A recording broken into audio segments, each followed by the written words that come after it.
Hello, welcome to Papi Approved Movies. My name is Papi. And I'm Natalie. In our podcast, we will review and critique my favorite PG-13 movies. Movies that I wasn't allowed to watch until I turned 13. Every other week, Natalie and I will watch a new PG-13 movie. And I'll see if Papi's movies live up to the hype. Which, of course, they will. Today we're going to be watching La Vida es Bella.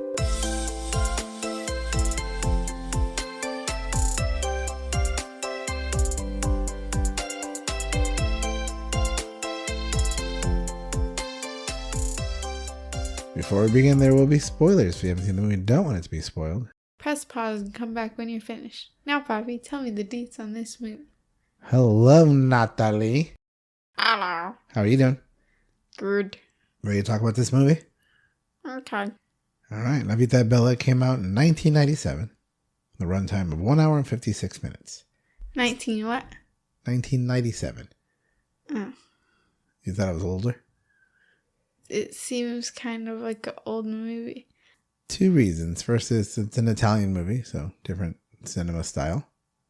And then third, it's supposed to take place in 1939, so... I just thought that, like, the filming, like, the camera was more, like, fuzzy feeling. Or, like, I don't know what it was, but maybe the aspect ratio wasn't, like, normal movie aspect ratio. Like, it was more like YouTube aspect ratio. Right. So they didn't have... like widescreen. The only time they had widescreen at home, well, they didn't have widescreen TVs. All TVs were box TVs. Yeah. So, but the movies come out in the theater, and all of the movies are widescreen. So, I don't know. I remember when we had a box TV in the playroom. Yeah.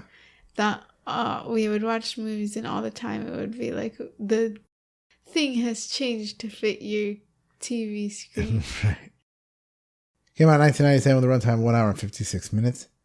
It's not streaming anywhere. We had to rent it on Amazon. It was written by Vincenzo Cerami and Roberto Benigni and directed by Roberto Benigni. The main stars are Roberto Benigni, Nicoletta Braschi, and Giorgio Cantarini. Fun fact, Roberto Benigni, who played Guido, also wrote and directed this movie. He won an Oscar for his acting. So what did you think of the movie? I thought it was a good movie. Yeah? Yeah. Beforehand, I was given all these preconceived notions where everyone was talking about how this movie made them feel miserable and depressed, and it just made them so sad. But I thought that it ended like good. Like it was a good, happy ending. Like not really, but it was still a happy ending in my opinion. As like happy an as ending the ending of hope. could be. Yeah. Yeah, it's a good point. Because you realize at the end that the story is being told by the child as a grown-up. He talks about the sacrifices his father made to make sure that he never realized he was in a concentration camp. And the joy he felt with winning the tank at the end, right? And then seeing his mom, and then they end up getting together. So it is a sad movie, but you're right. It's also like a funny / like feel-good movie. Yeah. So that's kind of how I perceive the movie more, as opposed to like Sophia and Mom, who were like, this is just like a miserable movie, like it's just such a sad movie. I didn't really think of it that way. Like I kind of didn't see it that way. You didn't even cry at the end? No. Yeah, I was crying. It's a sad movie because you expect him to live. And I didn't. And I remember, you really didn't? You thought he was going to die the whole time? Yeah. Well, I actually didn't. It was only when the horse got vandalized I really like understood the point, because I didn't understand what was going on majority of the time. Except I kept telling you what it was. Yeah, well, I kept getting confused because you were like, the sons' names are this, and I'm like, wonder what that means. And or like, I was like, why would they vandalize the horse? And then you were like, it's because they're all Jewish, and I was like, really? They're all just Italian to me. Well, that's how really it is, right? Whether they're Jewish or not, they're Italian, right? Yeah. Unfortunately, during World War II, that wasn't necessarily the case. And if you were Jewish, you were obviously hunted and killed and also ridiculed and harassed and all these horrible things, right? So we know that that's the case. The fact that you didn't know they were Jewish, I didn't either. You figure it out eventually. Like, you're going to get it.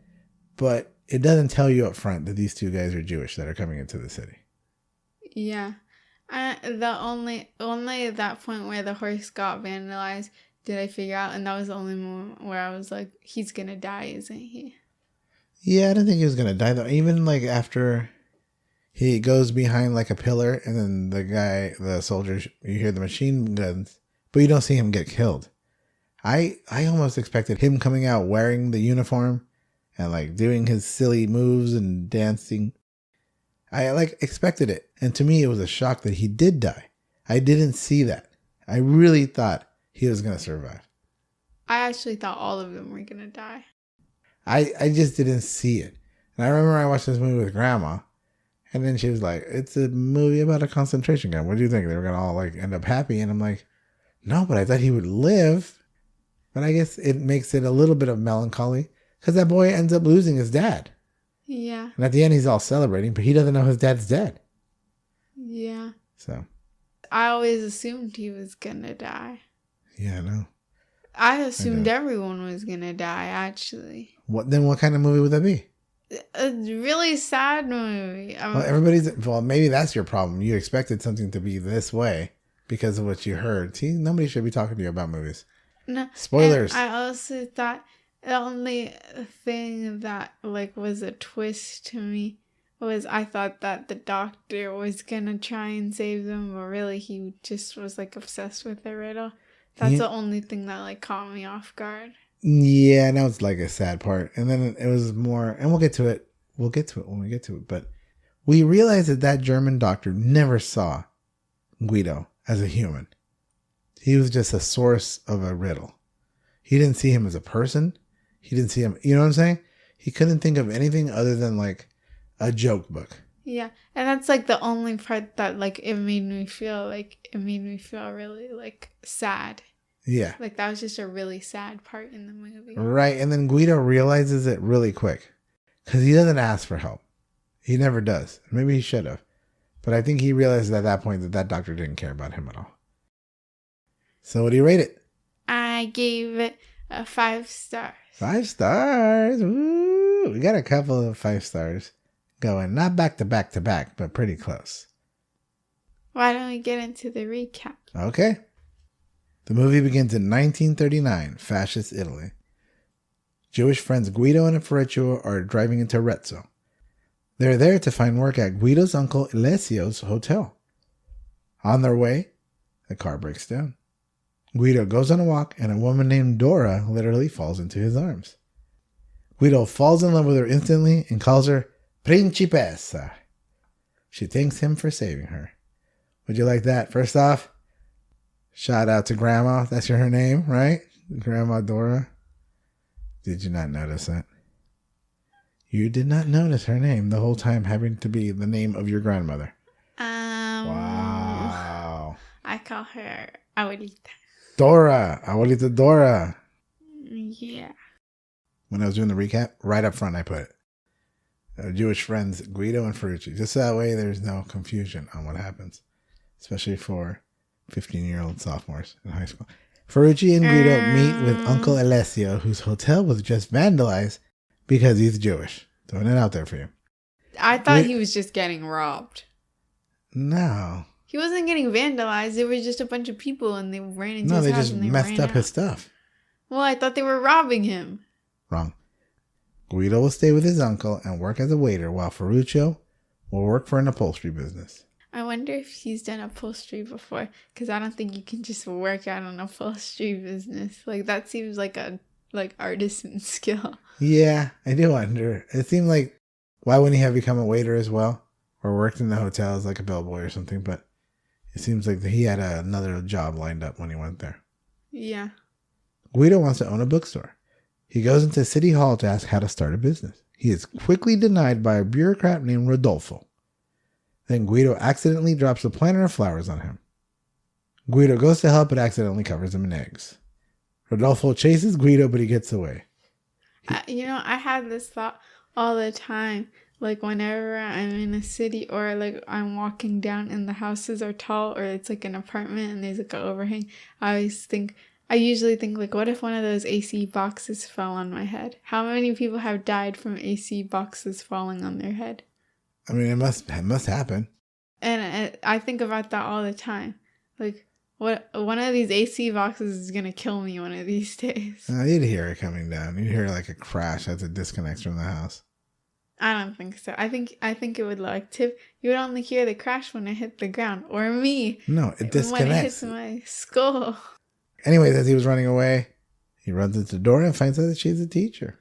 She falls in dirt both of the times. And each time she gets up and she's not dirty at all. The back of her dress doesn't have an inch of dirt. It's not even like she gets up and brushes herself off. No, she gets up and there's nothing on her. Principessa. That's what you say. That's how they roll. They can dance underwater and not get wet. That's how they roll. No. Pretty awesome. Guido begins to work as a waiter and meets a German doctor named Lessing. The two of them have become friends, and I'll take that back later because we realize it's not the case, and share riddles with each other. Lessing obsesses over riddles, sometimes losing sleep. At another table, Guido serves a school inspector who's going to Dora's school the next day. Guido takes his uniform and plans on doing the inspection himself just so he can run into Dora again. At Dora's school, Guido asks her out and she says she's going to the opera. The principal asks Guido to do a lecture on racial supremacy. He blunders through it being silly and talks about his perfect ear and his perfect belly button. Then the real inspector shows up and Guido just jumps out the window. Guido goes to the opera and just stares at Dora. She's there with Rodolfo. After the opera, it's raining so hard that Guido uses the rain to trick Dora into getting to his car instead of Rodolfo's. She was kidnapped! Pretty much. She did not like it. She was very angry. When she realizes she's in Guido's car, she gets upset and they crash and get all wet. Me and Sophie do like our favorite part of the movie. That's one of our questions that we do. If it was this movie, it would be that part. Because everybody in that theater was staring at the opera. And he was just so... It was like him watching a movie, but him just looking at Principessa. It was just funny because his face was turned sideways. Everybody else was faced the other way. I thought that scene was hilarious. I have a different favorite part. All right. You want to share it? No. Okay. Guido tells her that he wants to be with her and starts asking Mother Mary for signs to get into her heart. First, he asks a key from heaven, which he gets because he noticed earlier that a woman throws the key down from her window when she hears a call for it. Dora is charmed. Guido finally gets her home. I don't understand this. Maria, la chiave! I know, but it's late at night. So the guy already has the key. So He's how probably many inside. keys does she have? Oh, no, I mean, she must have it every time. He goes inside and gives it back to her. I know. I think he's still out and about with the key. And No. I thought that she Why would just he has need the like an key? excess of keys. He needs the key to get in. I don't think he's home. Then that makes sense. Because that means that he's coming home eventually and he asks for the key. And Maria throws it out the window. That's also one of my favorite quotes of all time. I've said it a million times. Maria, la chiave. You didn't go, that's where my dad gets it. He said that since I was 3 years old. I mean, I got it. I thought that's just like what the words were in Italian and that you're just a loud person. The next day at the hotel, Uncle Eliseo's horse is vandalized with hate speech. Inside, Rodolfo and Dora are having an engagement party. Dora isn't interested in marrying him, but her family's forcing her. That kind of sucks. I know that arranged marriages are actually like they usually work out pretty well. Like not really, but like they end up sometimes going well. But like I can't imagine an arranged marriage where you already know that you dislike the person. I think there's a difference. I think there's an arranged marriage where both parties want to be married, right? The man says, I want to marry someone. The woman says, I want to marry someone. Then it works out that they match them together and that's fine. But this isn't an arranged marriage. This is like a selling off of your daughter. Yeah. Yeah, I think it's different than the regular arranged marriage that we can think of. I know. That's why I think like, oh, this sucks. She already knows she doesn't like this dude. Yeah. And she's forced to marry him. Yeah. When Guido finds out, he gets sad. He puts Principessa on the cake to let Dora know that he's there. She looks everywhere for him. They eventually meet under the table and kiss. And she asks him to take her away. Guido comes in Uncle Eliseo's horse and takes her away. They go to his house, but she goes to the flower store next door. Then a little boy, Josue, comes out of the flower shop, showing the passing of time. Josue is Guido and Dora's son. Do you like that? I thought that was really cute. Yeah. I thought it was a nice scene. You know, we talk about all these like uncomfortable scenes or sex scenes or like scenes of people hooking up. And I go, there's nothing like that in this movie. She goes into a flower shop. He follows her. We think they're going to be intimate. We don't know, right? But it isn't even about that. It's about them like starting a life together. And then what comes out of that flower shop is their son, like 5 years later. I think like that's really cute. That's pretty. That's why people say romance is dead. Because they think that romance is just having kids. But the romance is literally love. Yeah, that's true. Guido and Josue drop Dora off at school and then go to work at Guido's bookstore. He ends up getting a bookstore. On the way, Josue sees a sign that says no dogs and no Jews. He's shocked. And Guido makes a joke that all the stores do that with different animals and races. At their bookstore, they're going to put a sign up that says no spiders and no Visigoths. So I did look at what a Visigoth was. It's like an ancient sub-tribe of the Goths, and the Goths were like Germanic people from a long time ago, like the 1100s or something like that. There's Goths now. Yeah, but it's a different Goth. Yeah. I wonder if Goths now are based off of like Gothic. Those Is it people? Victorian? I don't know. I don't know what the Gothic people are. I think it's a time period or a style. And I'm not sure if it comes from the Goths, which were the people of that Germanic heritage. So I don't know. That's a good question. I wonder. I did look up Visigoth because I thought it was funny he said that. I remember saying, what are Visigoths? Yeah. At the bookstore, Dora's mom gives Josue an invitation to give to his mother. He's never met her before, but he recognizes that she is his grandma. His nonna. The next day is Josue's birthday. Dora goes to her mother's house to pick her up for the party while Guido, Uncle Eliseo, and Josue get ready for the party. Josue refuses to take a shower. He's stubborn about it. When Dora and her mother get to the house... No, I want to say my favorite part. It was right in here. My favorite part is that he goes and hides in a cabinet to hide from his mom. Right. And that... I already forgot his name. Guido? Yeah. He goes and he's like, I know that the cabinet can move towards you to Principessa. And that the kid ends up walking over. And the kid's not dumb, so obviously he knows, like, he's going to get caught. He's going to get caught, but he was like, in it for the joke. He wasn't being a little rat. Like, deep down inside, he's not really like a brat. Like, you can tell he's just like, he just really sweet. Doesn't want to take... He just hates showers. Yeah. And he took one Tuesday or something. He's like, I took one on Saturday. Or like, who knows what day of the week it is. But... Yeah, and that's my favorite part is when she was like, that cabinet looks very dirty. And he pops out and he goes, hello, Principessa. The little kid. Yeah, because that's what his dad calls her, right? Yeah. So that's what he's going to call her too. That's funny, yeah. When Dora and her mom get to the house, it's ransacked and everyone is gone. The boys are in the back of a truck and Josue is scared. Guido tells him that it's all a big surprise for his birthday. So the movie changes right there. Boom. They're having jokes. That's your favorite bit right there. And next thing you know, they go to a concentration camp. So I think it is that kind of like sweet, sad balance. Like this, really, it's a romantic movie and then it's a horror movie right afterwards. Guido, Josue, and Uncle Eliseo are put on a train. Dora shows up, and when she cannot get them off, she asks to get on with them. On the train, Guido acts excited for Josue. He insists that all of this is part of his big birthday surprise. The train gets to a concentration camp. The men are separated from the women. Guido finds out Dora is there and calls her. Then the elderly are separated even further, and everyone is put in barracks. Josue's scared. Guido tells him that this place is a big game. The first person to get 1,000 points wins a real-life tank. Josue doesn't believe him at first, but eventually he does and begins to play along. The hard labor begins. Josue says the kids think that he is lying about the game and that this place is really that bad. Guido tells them they're doing that to win the game. They're just tricking him. I think The boy obviously fell for it the whole time, right? We don't know how old he is. Maybe 4, maybe 5 years old, right?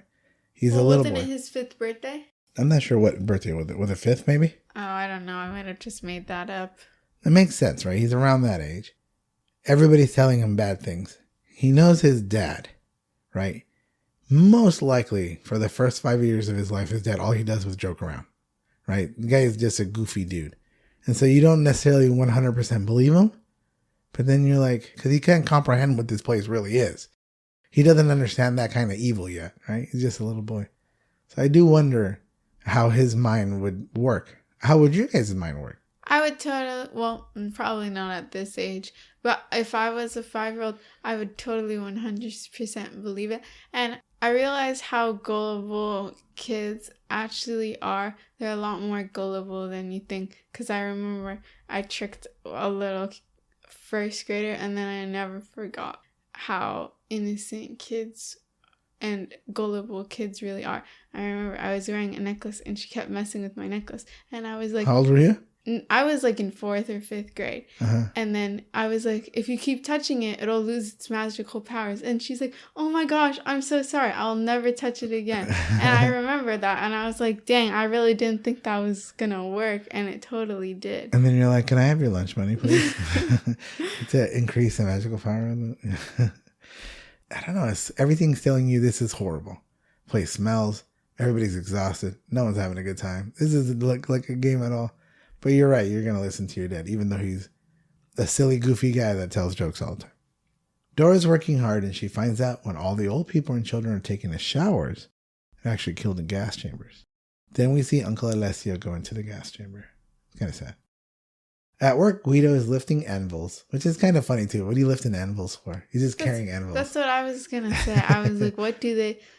First of all, I didn't even know that anvils were a real thing. Oh, I thought that they were just a thing in Minecraft. Or cartoons, yeah. Or like, yeah, because like you're like, oh, falling anvil. Like characters fall, hits them in the anvil head. Yeah. hits them in the head. They have their dizzies. I didn't know that anvils were a real thing. I don't really know what they were, or like what I thought that they were. Yeah. I was just like, oh, they're this metal thing in cartoons and games. But I was like, oh, they're real. I thought the anvils are used for like metalwork, where they put the metal there, make swords, make horseshoes, and then that's where they hammer it on. That's how anvils work in Minecraft. If you have like a axe or a sword that's breaking, you fix it with an anvil. Yeah, so what's he carrying them for? Are they putting them in gigantic burners? I don't know what they're doing. Why are there so many? Yeah, I don't know. It's just funny because he's walking with his heavy anvil. I could see them just putting anvils out just because for like hatred. No, just like this is a heavy thing. Just carry this anvil. It's not. They need them to work. These are slave camps, right? So they're using them for slave labor. I don't see how anyone would need that many anvils. No, I mean, it looks like maybe they're burning it down for iron and then using that for production of like tanks or something. I guess. I don't know, but I think. Where did you get all these anvils That's from? the question. Yeah, like there was like an anvil shop and then they stole it from all the people who owned them. Anyways, Jose comes in. He ran away from when he heard that all the kids were taking a shower. Guido tells him, go take your shower. And Jose says, no, when he puts his foot down. Literally. Guido hides him and goes back to work. So even Guido didn't know what was going on in the showers because he wouldn't have yelled at him to tell him, hey, go take a shower. Guido tells Josue that from now on he cannot be seen by anyone. He's the only child left at the camp. As they walk back to the barracks, Guido sees an intercom system. He and Josue get on and say hello to Dora. That part was kind of cute. Yeah, that's why the romance is still in the movie. Yeah, because there's a couple scenes where they did that. And later on they do it with music, where they play a song that from the opera. It's just kind of like a little way to give her hope that they're still around and that they love him. They love her. I wonder how often things like that actually happened. One day the men are given a physical exam and Guido's happy when he sees Dr. Alessi. Dr. Alessi asks if Guido can be a waiter at a function later for some German head honchos. At the dinner, Guido waits tables. Dr. Lessing wants to talk to Guido in private, and when they finally find a moment to speak, Lessing asks him about a riddle. I don't understand. They have so much hatred and they just want all these people to die, but like they can serve them food. Yeah, it's like slaves. They think they're beneath them. Yeah, I guess so. No, that kind of hatred I never understand.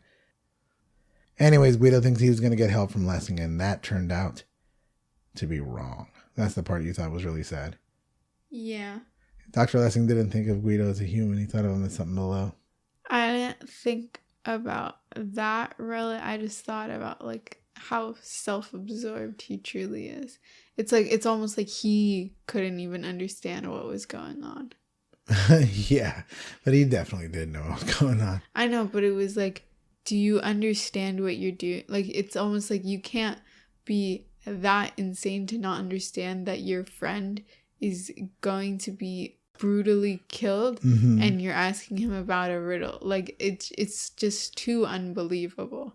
Like, that's where it's like, it feels like he doesn't know what he's talking about. You know, it's sadly, that is so believable to me, because that's how terrible this time was. And you go like, oh my gosh, this is ancient history. I'm like, no, it's not. People are survivors from like camps, you know? People are alive still that were children during this time. Like my mom passed away only like last year. She was alive during World War II. You know what I mean? It's like, what? Like, how is it that we're one generation away from this ridiculousness? It's sad. And it continues to happen. In way different situations and in way different places, we still have people who are killing others just based upon who they are. That's pathetic. The next day, pandemonium strikes the camp. The war is over and everyone's being killed. The war ended in 1945. So the first team was 39. If the boy turned 5, it would be 45. So he must be turning 5. Because, you know, she was pregnant for 9 months. So he has to be 5 years old. There you go. Now we know the age. Anyway, the war's over. Everyone's being killed. Guido and Josue run away to hide. Guido finds a perfect hiding place and tells Josue to hide there until everything is quiet. If he does that, he'll get 1,000 points and get his tank. Guido leaves to find Dora, but is caught. He is taken behind a building and shot. I knew for sure that he was gonna die when he started doing the silly walk so that Josue could laugh. Yeah. And I was like, he's trying to make him laugh for the last time. Yeah. And he does say his goodbye. He says, hide in here. I love you. I'll see you soon. The next morning, Josue comes out of the hiding place. Then an American tank drives down the road. Josue is so ecstatic, thinking this is his first place prize. The soldier lifts him aboard the tank and gives him a helmet. They ride down the road, and Josue spots his mother. It's funny because this is the first part of English in the whole movie, and I'm like, wow, it's a foreigner. Oh, it's an American. Well, it is, you know, especially for them. Yeah, it's like it's like this, hey, buddy. Like, it's like, who is this guy? What is he doing here? American accent, yeah. Yeah, like, I never realized how much of an accent Americans have until I watched an entire movie of Italian-speaking people, and then this American dude's like, hey, buddy, what you doing down there? And I'm like, oh my gosh, he's so American. You know, and I was thinking as I was watching it, like this dude in Italy's watching this movie. He's like, what did he say? I don't know. What is that guy saying? What's the American talking about? Because he didn't have any subtitles. I was half expecting to see Italian subtitles when the English American guy was talking, but maybe in the Italy movie, they would show the subtitles. Anyways, after Josue spots his mother, he runs to her and they hug. The end. Good movie. 5-star, excellent film. I loved it. It was super sweet. Did give me on my feels. I know you didn't feel anything about this movie and didn't cry, but I did. I think the dad sacrifice, kind of nice, right? Maybe you should have been thinking of your own dad and thought, oh, my dad's amazing. Maybe I should cry. But no, it doesn't seem like that's the way you were going with it. Did this movie be made today? I think it could be made today. You know, usually I'd be like, oh, this is such a racist movie. Of course it wouldn't be made today, but it's like a historical movie. Like, that's what the whole point. Right. Historical fiction movies are usually evergreen because they're talking about a time that's already passed. They might have it in a different way or they might do something differently, but overall, I think it's the movie of the time and it makes sense that the things are the way they are. Yeah, so I don't really see any way that it wouldn't be made today. Yeah. All right. Does it pass the Bechdel test? No. No, I don't think it does. Bechdel test is a test to check for female representation in movies. There are 3 criteria. Criteria number 1, are there 2 or more named females? I think so. Who? Dora and none. Alright, she doesn't have a name. She also has a friend in the beginning of the movie she's with. Oh, yeah, I remember her. The principal. The principal had a name, I don't remember. I thought the principal was a dude. No, the principal was a woman. Oh, I don't remember. I think there was a dude there in the There room. was one dude and then like 2 female teachers. Small school too, right? Criteria number 2, do they talk to each other? Yeah, the friend and the mom talked to Dora on her wedding day, and they tell her to get out of her bed so she can go and marry this dude. Criteria number 3, they talk to each other about anything other than a man? No. I don't think so. Actually, there could be one. Don't know if she has a name, though. Who? So there's a girl in the concentration camp, Dora's best friend, for the majority of the time. She says that people die in the ovens. Yeah, and they're talking about the old people. And they don't really say like the old. Yeah, it's not about a man. They're only with the women. The women and the children. The old people and the children are killing them. All right, so let me revert back. It does pass the Bechdel test. But I don't know if she has a name. She could probably just be like concentration camp friend number 5. Yeah, actually, you're a good point. You know what? I'm going to just say it passed. Did it pass? I guess it depends. Is it a really good movie for female representation? No. So in that case, it doesn't pass. But there was a scene that they talked to the prisoner, which may have or may not have a name. I mean, but I don't know if it's necessarily a bad movie for female representation. Like, I don't think they represent females poorly in this movie, like in some other movies. Like, no. I think that the main woman was a strong woman who would do anything for her kid. Yeah, even die. All right, excellent. Anything else before we move on? No. Thank you for tuning in to Papi Approved Movies. If you like this episode, make sure to subscribe, rate, and review on your favorite podcast app, or like our podcast on YouTube. And if you watched all the way to the end, make sure to comment down below the tank emoji. Perfect one. We put out an episode every Monday. If you want to see extra podcast content, follow our TikTok at Papi Approved Movies. If you want to suggest a movie for us to watch and critique, email us at papiapprovedmovies@gmail.com. That's papiapprovedmovies@gmail.com. No spaces, no caps. We'll try our best to get to your suggestion. And remember, it has to be PG-13. I'll be back in 2 weeks to watch Edge of Tomorrow. I'm Papi. And I'm Natalie. See you next time. Bye.